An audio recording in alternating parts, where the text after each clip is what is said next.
উপস্থিত হ'ব নোৱাৰাৰ বাবে আমি যে আপোনালোকৰ ওচৰত ক্ষমা দিছোঁ।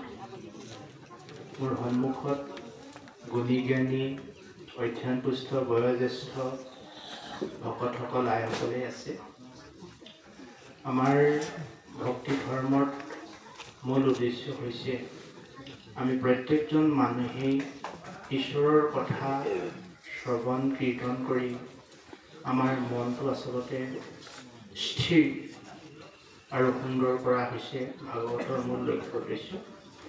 আৰু সেই উদ্দেশ্যে যুৱক যুৱতী বা নতুন প্ৰজন্মৰ নৱাগতসকল যদি আমাৰ মাজত থাকে, তেতিয়া আমাৰ ক'ব লগা কথা যথেষ্ট আলোচনা কৰিব লগা থাকে।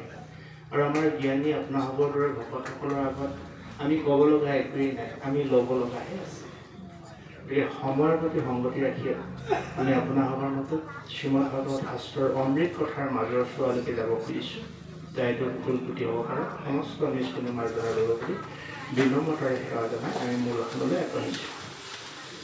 প্ৰভু ভগৱন্ত অনন্ত ঈশ্বৰ প্ৰবন্ন জনতাৰাম, তুমি প্ৰিয়তম পৰম দেৱতা, জানিয়া লৈলো শৰণ, জানিয়া লৈলো শৰণ।